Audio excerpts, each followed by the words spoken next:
Pemirsa, gempa Banten bermagnitudo 6,9 ini semakin menyadarkan orang akan potensi gempa besar atau megatrust. Dan kali ini saya ditemani dengan pakar gempa dan tsunami Abdul Muhari yang akan mengulas potensi gempa di Jawa dan Indonesia pada umumnya. Selamat pagi Mas Aam. Selamat pagi. Kita akan melihat dulu pemirsa, ini kami memiliki data-data yang sudah kami himpun begitu terkait dengan gempa. Kita akan lihat yang pertama ini adalah terkait dengan gempa yang terjadi pada hari Jumat kemarin tanggal 2 Agustus kemarin.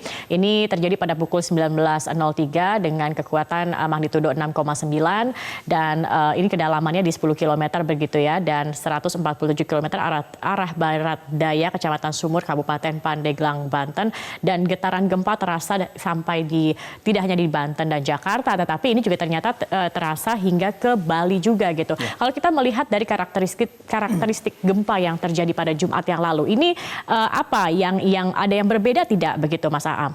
Iya, jadi sebelumnya perlu kita koreksi, kedalamannya itu di 48 km. 48 km. Direvisi oleh BMKG jadi 48 km. Jadi ini sebenarnya adalah kenapa gempanya terasa sampai ke Mataram, sampai ke Bali, Banyuwangi. Karena gempanya itu bukan terletak pada pergeseran pertemuan lempengnya.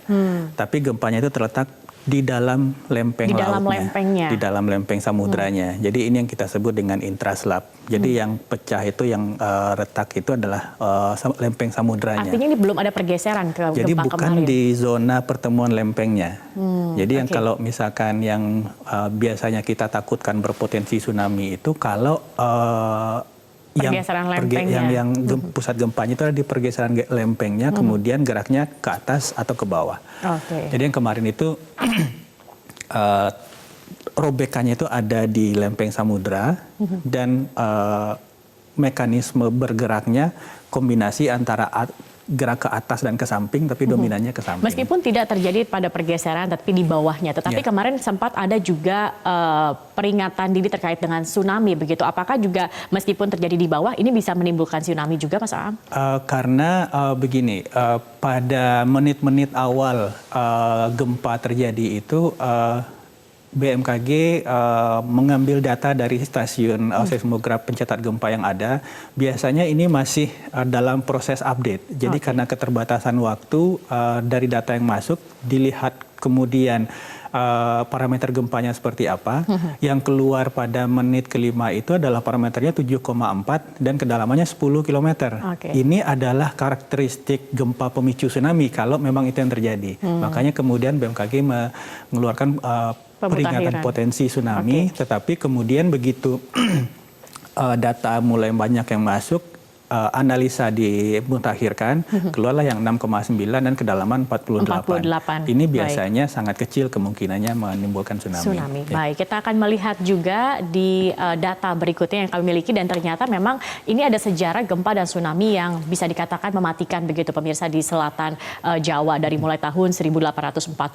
Ini juga sempat menghancurkan Yogyakarta hingga Trenggalek, dan juga di tahun 1859 gempa 7 skala Richter di pesisiran Pacitan, tahun 94 di pesisir selatan Banyuwangi yang menyebabkan 200 orang meninggal dunia. Bahkan di tahun 2006, kalau masih kita ingat juga ya, pada saat gempa 6,8 skala Richter dan tsunami di Kabupaten Pangandaran ada 668 orang yang meninggal dunia.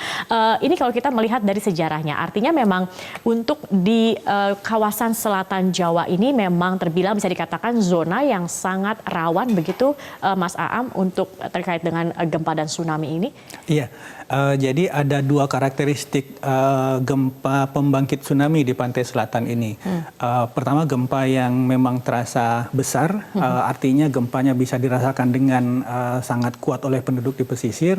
Kemudian ada ya gempa yang tsunami yang dibangkitkan oleh gempa yang tidak terlalu terasa oleh masyarakat pesisir.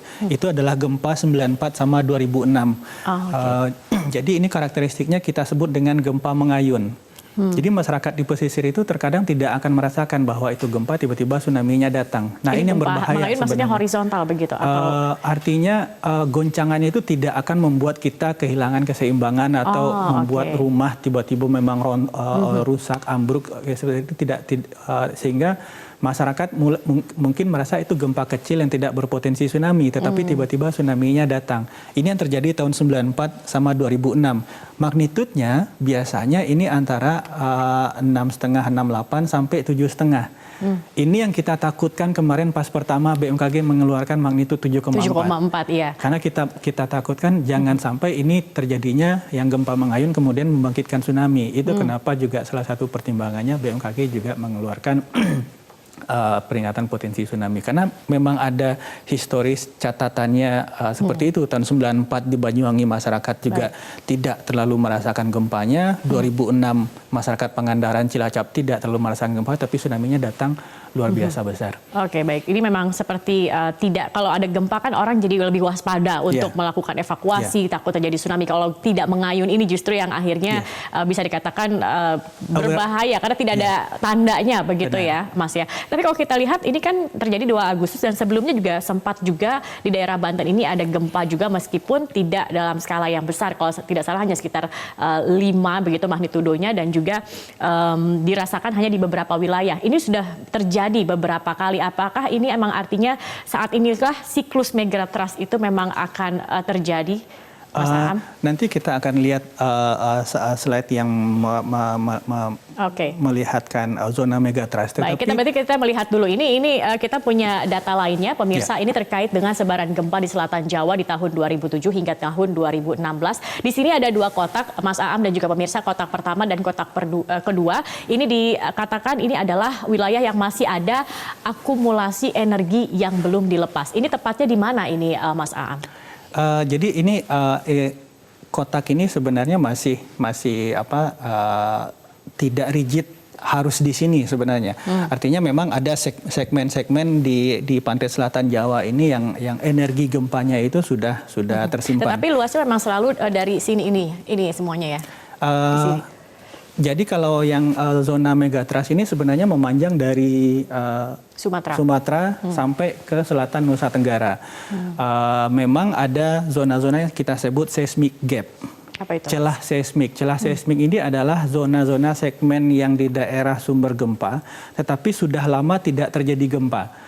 Artinya kalau sudah tidak lama terjadi gempa, ada pengumpulan energi yang besar di situ, karena dia tidak pernah lepas dalam kurun periode tertentu.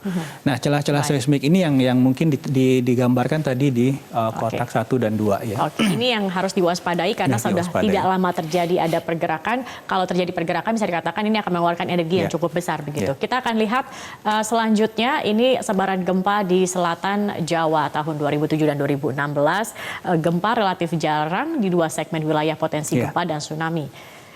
Baik, ini kami mohon maaf tadi data yang kami tampilkan belum sempurna begitu. Kita akan lihat langsung tadi terkait dengan megatrust tadi, Mas Aam. Ini ada tempat-tempat yang dikatakan berpotensi masuk ke dalam zona megatrust. Ini dari tadi Anda katakan ya, dari mulai Sumatera hingga wilayah Nusa Tenggara begitu. Ini mungkin bisa Anda jelaskan ini, Mas Aam, seperti apa sebenarnya tempat potensi ini atau zonanya? Iya, ini yang kami sebutkan tadi bahwa kita harus menjelaskan ini ke masyarakat supaya tidak lagi gagap ketika ada pemberitaan tentang potensi gempa. Bahwa daerah segmentasi potensi gempa besar di Indonesia itu memang dari barat Sumatera, ini yang lepas 2004, memanjang terus ke selatan Nusa Tenggara, ada di utara Sulawesi ya. Kemudian mengikat atau mengunci kepulauan di sini ada Tahuna, ada Maluku Utara, kemudian di utara Papua. Nah, ini adalah studi yang dilakukan oleh Pusat Studi Gempa Nasional bekerja sama dengan Kementerian PUPR yang sudah sampai mengestimasi di tiap segmen ini potensi kekuatan terbesarnya berapa. Tetapi bukan berarti kalau nanti terjadi gempa di sini yang akan keluar itu pasti gempa terbesarnya. Belum tentu. Bisa di bawah itu atau bisa ini tidak selalu per segmen ini yang akan terjadi gempa. Bisa jadi juga kayak seperti kasus yang 2004 ini sebenarnya adalah gabungan beberapa segmen. Oh, oke. Kalau dia gabungan beberapa segmen, maka estimasi kekuatannya akan lebih dari apa yang sudah diestimasi di tiap segmen. Bisa lebih bahkan? Bisa lebih. Oke, berarti kalau yang diperkirakan ini adalah perkiraan maksimal dari terjadinya Tiap segmen. segmennya. Ya. Tetapi jika segmen bergerak secara bersamaan, ini bisa menimbulkan efek yang lebih. Oke, kalau yang terjadi kemarin ini di Pandeglang begitu, ini akan seperti apa, Mas? Apakah ini bisa diprediksi atau bisa dilihat kemungkinan bergesernya seperti apa? Jadi kemarin itu berapa segmen kalau yang kemarin terjadi itu ada jadi ini sebenarnya ada lempeng darat Eurasia, kemudian di bawahnya ada lempeng Indo-Australia yang masuk ke dalam. Nah, kemarin itu terjadi di segmen zona Duga Megatrust Selat Sunda, tetapi di lempeng samudranya. Nah, ini sebenarnya bisa menaikkan pressure atau tekanan kepada zona megatrustnya sendiri. Jadi ibaratnya kalau saya menganalogikannya secara sederhana begini, kalau kita duduk di bangku panjang bersama-sama, bangku panjang ini ada segmentasi, ada kaki-kakinya. Ketika satu kaki patah, di mana beban di atas ini tetap sama, maka yang kaki yang lain ini sebenarnya tinggal menunggu patah berikutnya. Dan yang paling dekat adalah kaki di dekat kaki yang baru saja patah. Analogi gampangnya mungkin demikian. Oke, tetapi ini akan seberapa besar megatrust ini sendiri? Mas, saat ini kan semua sudah berbicara begitu ya, sudah ada analisa-analisanya. Dan kemudian juga ini akan seperti apa? Kapan akan terjadinya begitu? Ini banyak yang mempertanyakan, karena ini sudah masuk dalam siklus 100 tahun juga begitu katanya kan, Mas ya. Ini seperti apa, Mas? Jadi yang bisa kita prediksi sampai saat ini itu adalah estimasi potensi kekuatan terbesar yang tersimpan yang ada di tiap segmen. Kita belum bisa ilmu dan teknologi kegempaan, geologi, geofisika saat ini belum sampai bisa menentukan pertama kapan, kemudian yang akan terjadi itu magnitud berapa. Itu belum bisa. Jadi kalau ada pemberitaan tentang misalkan akan terjadi gempa di satu lokasi dengan kekuatan sekian, itu pasti hoax, pasti tidak belum boleh ada yang kita bisa percaya. memperhitungkan secara teknologi pun belum bisa begitu ya, Mas ya. Tetapi yang kita sudah tahu bahwa kalau di tiap segmen yang sudah dipelajari ini kekuatan maksimumnya berapa, itu kita bisa prediksi, sehingga ini yang bisa kita gunakan untuk mulai mendesain kalau di segmen ini terjadi kira-kira upaya mitigasinya di pesisir seperti apa. Baik, artinya upaya mitigasi ini yang sebenarnya harus lebih dipikirkan oleh pemerintah pusat dan juga pemerintah daerah, terutama saat nanti terjadi gempa, bagaimana juga masyarakat begitu ya bisa menghadapi dan juga bisa tahu apa yang harus dilakukan saat ini terjadi. Baik, terima kasih Mas Abdul Moharis sudah bergabung bersama kami.